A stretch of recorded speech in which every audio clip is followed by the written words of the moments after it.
The Siege of Famagusta happened in Venetian-controlled Famagusta, the last Christian possession in Cyprus. Famagusta fell to the Ottomans in August 1571 after a siege that lasted nearly a year. Background: the large and wealthy island of Cyprus had been under Venetian rule since 1489.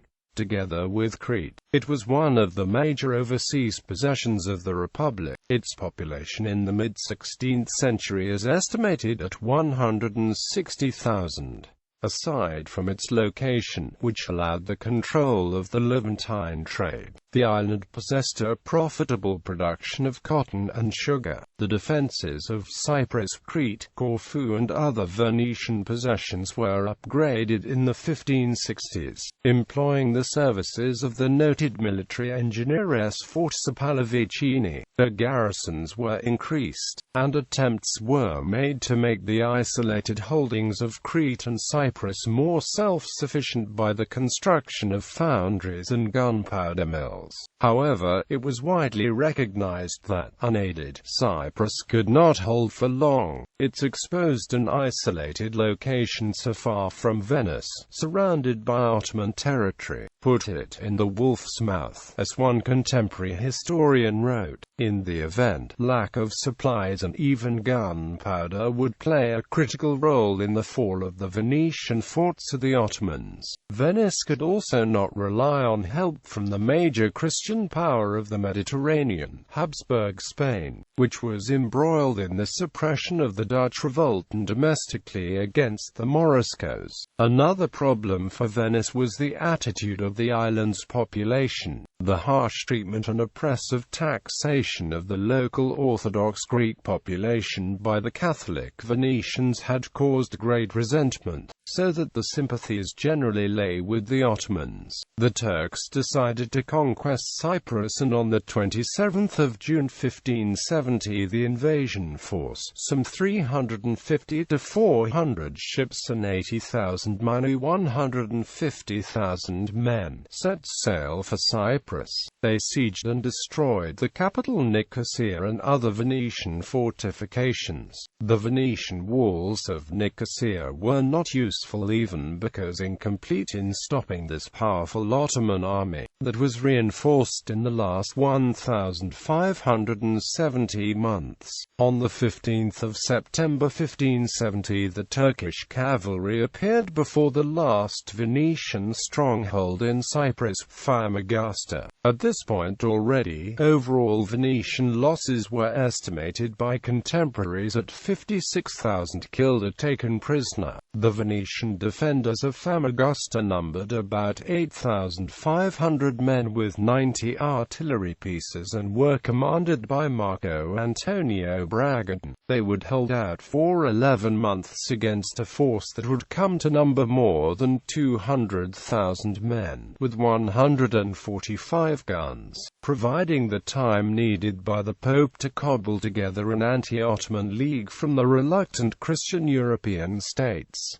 The siege. Marcantonio Bragadin led the defensive Famagusta with Lorenzo Tiepolo, captain of Paphos, and General Astor Baglioni. The Ottoman forces kept pressure on for 11 months, while their artillery relentlessly pounded the city's bulwarks. According to Venetian chroniclers, about 6,000 garrison troops stood against some 250,000 Turks with 1,500 cannons, backed by about 150 ships enforcing a naval blockade to stave off any reinforcements. The besieged garrison of Famagusta put up a heroic struggle lasting well beyond the most optimistic assumptions, against far superior enemy numbers and without any hope of help from the motherland.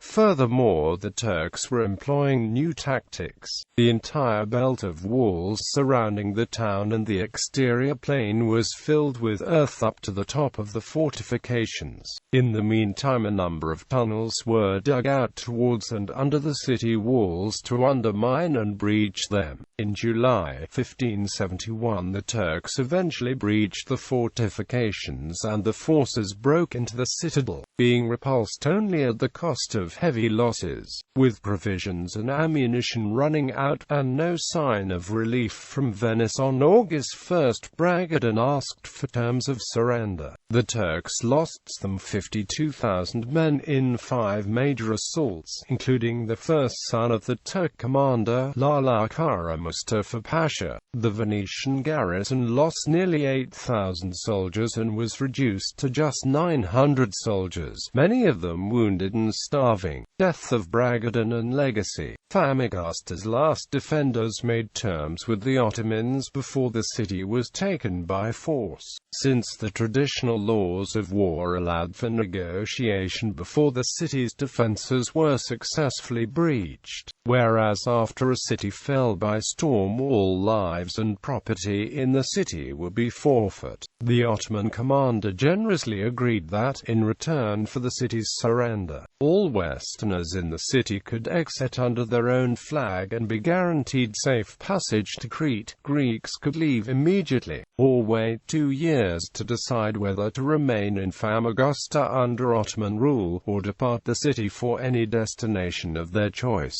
For the next 3 days, evacuation proceeded smoothly. Then, at the surrender ceremony on August 5, where Bragadin offered the vacated city to Mustafa, the Ottoman general, after initially receiving him with every courtesy, began behaving erratically, accusing him of murdering Turkish prisoners and hiding munitions. Bragadin denied it, and probably told Mustafa that he was trying to find an excuse to get a revenge because a few hundreds Venetian soldiers were able to resist for many months his 250,000 Ottoman soldiers. Suddenly, Mustafa pulled a knife and cut off Bragadin's right ear, then ordered his guards to cut off the other ear and his nose. Mustafa even ordered to kill Governor Astor Baglioni, who was complaining that the Ottomans were not respecting the surrender agreement. There followed a massacre of all Christians still in the city, with Bragadin himself abused. After being left in prison for 2 weeks, his earlier wounds festering, he was dragged round the walls with sacks of earth and stone on his back. Next, tied to a chair, he was hoisted to the yardarm of the Turkish flagship and exposed to the taunts of the sailors. Finally, he was taken to the place of execution in the main square, tied naked to a column, and flayed alive while Bragadin was praying the Miserere and invoking Jesus. Bragadin's quartered body was then distributed as a war trophy among the army, and his skin was stuffed with straw and sewn, reinvested with his military insignia, and exhibited riding an ox in a mocking procession along the streets of Famagusta. The macabre trophy, together with the severed heads of General Alvise Martinengard, Gian Antonio Quirini and Castellan Andrea Bragadin, was hoisted upon the masthead pennant of the personal galley of the Ottoman commander, Emir Albar Mustafa Pasha, to be brought to Constantinople as a gift for Sultan Selim II. Bragadin's fame rests upon the resistance that he made against the vastly superior besieging forces. From a military point of view, the besieged garrison's perseverance required a massive effort by the Ottoman Turks, who were so heavily committed that they were unable to redeploy in time when the Holy League built up the fleet later victorious against the Muslim power at Lepanto. This was the legacy of Bragadin and his Phoenicians to Christianity. As Theodore Mommsen wrote, historians to this day debate just why Venice did not send help to Bragadin from Suda, Crete. It is alleged that some Venetians thought about putting the limited military assets to better use in the forthcoming clash, already in sight, which would climax in the Battle of Lepanto. When news of Bragadin's death reached Venice, he was regarded as a martyr, and his story galvanized Venetian soldiers in the fleet of the Holy League. The Venetian seamen went on to fight with greater zeal than any of the other combatants at the decisive Battle of Lepanto, where an Ottoman fleet was crushed by the combined force of much of Western Europe. Bibliography. Borrower Andrew. Cyprus, a troubled island. Greenwood Publishing Group. ISBN 978-0-275-96533-4. Foglietta, U. The Sieges of Nicosia and Famagusta. London, Waterloo, 1903. Hopkins, T. Confrontation at Lepanto, Christendom versus Islam. Madden, Thomas F. Venice, A New History. New York, Viking. ISBN 978-0-670-02542-8.